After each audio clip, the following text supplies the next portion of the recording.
परिच्छेद 23। बेलघर में गोविंद मुखोपाध्याय के मकान पर। श्री रामकृष्ण ने बेलघर के श्री गोविंद मुखोपाध्याय के मकान पर शुभागमन किया है। रविवार 18 फरवरी 1883। नरेंद्र, राम आदि भक्तगण आए हैं। पड़ोसी गण भी आए हैं। सवेरे 7-8 बजे के समय श्री रामकृष्ण ने नरेंद्र आदि के साथ संकीर्तन में नृत्य किया था। कीर्तन के बाद सभी बैठ गए। कई लोग श्री रामकृष्ण को प्रणाम कर रहे हैं। श्री रामकृष्ण बीच बीच में कह रहे हैं, ईश्वर को प्रणाम करो। फिर कह रहे हैं, वे ही सब रूपों में हैं, परंतु किसी किसी स्थान पर उनका विशेष प्रकाश है, जैसे साधुओं में।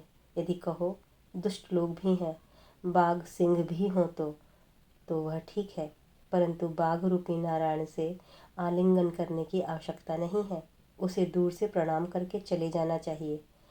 फिर देखो जल, कोई जल पिया जाता है, किसी जल से पूजा की जाती है, किसी जल से स्नान किया जाता है और फिर किसी जल से केवल हाथ मुंह धोया जाता है। पड़ोसी, वेदांत का क्या मत है? श्री रामकृष्ण, वेदांतवादी कहते हैं सोहम, ब्रह्म सत्य, जगत मिथ्या है, मैं भी मिथ्या, केवल वह पर ब्रह्म ही सत्य है, परंतु मैं तो नहीं जाता। इसीलिए मैं उनका दास, मैं उनका संतान, मैं उनका भक्त। यह अभिमान बहुत अच्छा है। कलयुग में भक्ति योग ही ठीक है। भक्ति द्वारा भी उन्हें प्राप्त किया जा सकता है।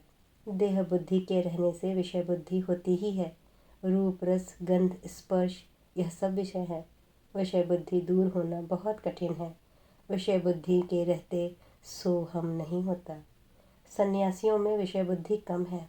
संसारी गण सदैव विषय चिंता लेकर ही रहते हैं, इसीलिए संसारियों के लिए दासो हम। पड़ोसी, हम पापी हैं, हमारा क्या होगा? श्री रामकृष्ण, उनका नाम गुणगान करने से देह से सब पाप भाग जाते हैं। देह रूपी वृक्ष पर पाप पक्षी बैठे हुए हैं। उनका नाम कीर्तन करना मानो ताली बजाना है। ताली बजाने से जिस प्रकार वृक्ष के ऊपर के सभी पक्षी भाग जाते हैं, उसी प्रकार उनके नाम गुण कीर्तन से सभी पाप भाग जाते हैं। फिर देखो मैदान के तालाब का जल धूप से स्वयं ही सूख जाता है। इसी प्रकार उनके नाम गुण कीर्तन से पाप रूपी तालाब का जल स्वयं ही सूख जाता है। रोज अभ्यास करना पड़ता है। सर्कस में दिखाया, घोड़ा दौड़ रहा है, उस पर एक मैम एक पैर से खड़ी है। कितने अभ्यास से ऐसा हुआ होगा, और उनके दर्शन के लिए कम से कम एक बार रो। यही दो उपाय हैं, अभ्यास और अनुराग, अर्थात उन्हें देखने के लिए व्याकुलता। 2 मंजिले पर बैठक खाने के बरामदे में श्री रामकृष्ण भक्तों के साथ प्रसाद पा रहे हैं। दिन के 1 बजे का समय हुआ। भोजन समाप्त होने के साथ ही साथ नीचे के आंगन में एक भक्त गाने लगे। भावार्थ, जागो जागो जननी, हे कुंडलनी, मूलाधार में सोते हुए कितने दिन बीत गए। श्री रामकृष्ण गाना सुनकर समाधि मग्न हुए। सारा शरीर स्थिर है। हाथ प्रसाद पर जैसा था वैसा ही चित्र लिखित सा रह गया और भोजन न हुआ। काफ़ी देर के बाद भाव कुछ कम होने पर कह रहे हैं, मैं नीचे जाऊंगा, मैं नीचे जाऊंगा। एक भक्त ने उन्हें बड़ी सावधानी के साथ नीचे लाया। आंगन में ही प्रातःकाल नाम संकीर्तन तथा प्रेमानंद में श्री राम का नृत्य हुआ था। अभी तक दरी और आसन बिछा हुआ है। श्री रामकृष्ण अभी तक भावमगन है। गाने वाले के पास आकर बैठे। गायक ने इतनी देर में गाना बंद कर दिया था।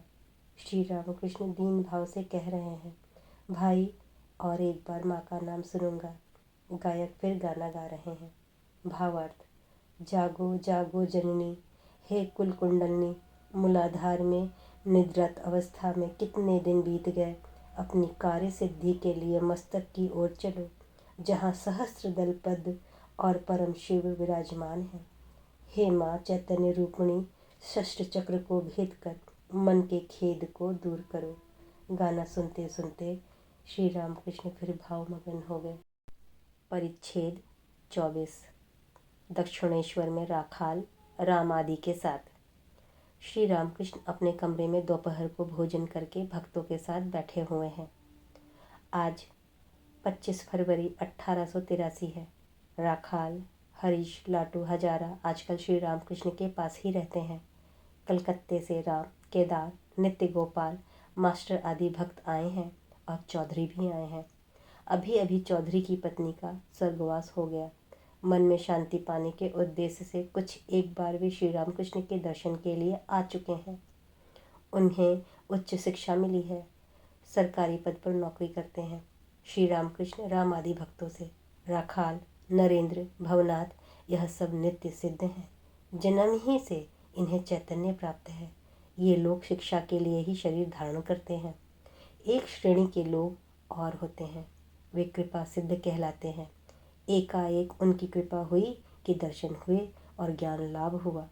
जैसे 1000 वर्षों के अंधेरे कमरे में चिराग ले आओ तो क्षण भर में उजाला हो जाएगा। धीरे धीरे नहीं होता। जो लोग संसार में हैं उन्हें साधना करनी चाहिए। निर्जन में व्याकुल होकर ईश्वर को बुलाना चाहिए। चौधरी से पांडित्य से वे नहीं मिलते और उन्हें विचार करके समझने वाला है कौन। उनके पाद पद्मों में जिससे भक्ति हो सब वही करना चाहिए। उनका ऐश्वर्य अनंत है, समझ में क्या आए, और उनके कार्यों को भी कोई क्या समझे। भीष्मदेव जो साक्षात अष्टवसुओं में एक हैं, सरशैया पर रोने लगे। कहा, क्या आश्चर्य, पांडवों के साथ सदा स्वयं भगवान रहते हैं, फिर भी उनके दुख और विपत्तियों का अंत नहीं। भगवान के कार्यों को कोई क्या समझे। कोई सोचते हैं कि हम भजन पूजन करते हैं, हम जीत गए, परंतु हार जीत उनके हाथ में है। यहाँ एक वैश्या मरने के समय ज्ञान पूर्वक गंगा स्पर्श करके मरी। चौधरी किस तरह उनके दर्शन हो। श्री रामकृष्ण इन आँखों से वे नहीं दिख पड़ते, वे दिव्य दृष्टि हैं, तब उनके दर्शन होते हैं। अर्जुन को विश्व रूप दर्शन के समय श्री भगवान ने दिव्य दृष्टि दी थी। तुम्हारी फिलॉसफी में सिर्फ हिसाब किताब होता है, सिर्फ विचार करते हैं, इससे वे नहीं मिलते। यदि राग भक्ति अनुराग के साथ भक्ति हो तो वे स्थिर नहीं रह सकते। भक्ति उनको उतनी ही प्रिय है जितनी बैल को सानी। राग शक्ति, शुद्धा भक्ति, आहितकु भक्ति, जैसे प्रहलाद की। तुम किसी बड़े आदमी से कुछ चाहते नहीं हो, परंतु रो जाते हो, उन्हें देखना ही चाहते हो। पूछने पर कहते हो, जी कोई काम नहीं है, बस दर्शन के लिए आ गया। इसे अहेतुकी भक्ति कहते हैं। तुम ईश्वर से कुछ चाहते नहीं, सिर्फ प्यार करते हो। यह कहकर श्री रामकृष्ण गाने लगे। गीत का मर्म यह है, मैं मुक्ति देने में कातर नहीं होता, किंतु शुद्धा भक्ति देने में कातर होता हूँ। मूल बात है, ईश्वर में राग अनुराग भक्ति और विवेक वैराग्य चाहिए। चौधरी, महाराज, गुरु के ना होने से क्या नहीं होता। श्री रामकृष्ण, सच्चिदानंद ही गुरु हैं। शव साधना करते समय जब इष्ट दर्शन का मौका आता है, तब गुरु सामने आकर कहते हैं, यह देख अपना इष्ट। फिर गुरु इष्ट में लीन हो जाते हैं। जो गुरु हैं वे ही इष्ट हैं, गुरु मार्ग पर लगा देते हैं। अनंत का तो व्रत पर पूजा विष्णु की जाती है, उसी में ईश्वर का अनंत रूप विराजमान है। राम आदि भक्तों से यदि कहो किस मूर्ति का चिंतन करेंगे, तो जो मूर्ति अच्छी लगे उसी का ध्यान करना, परंतु समझना कि सभी एक हैं। किसी से द्वेष न करना चाहिए। शिव, काली, हरि सब एक ही के भिन्न भिन्न रूप हैं। वह धन्य है जिसको उनके एक होने का ज्ञान हो गया है। बाहर शिव, हृदय में काली, मुख में हरि नाम। कुछ कुछ काम क्रोध आदि के न रहने से शरीर नहीं रहता, परंतु तुम लोग घटाने की ही चेष्टा करना। श्री रामकृष्ण केदार को देखकर कह रहे हैं, ये अच्छे हैं, नित्य भी मानते हैं, लीला भी मानते हैं। एक और ब्रह्म और दूसरी ओर देवलीला से लेकर मनुष्य लीला तक।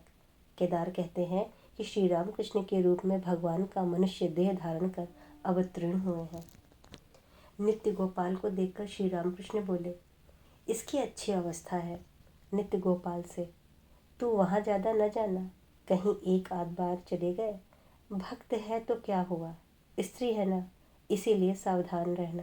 सन्यासी के नियम बड़े कठिन हैं, उसके लिए स्त्रियों के चित्र देखने की भी मनाही है।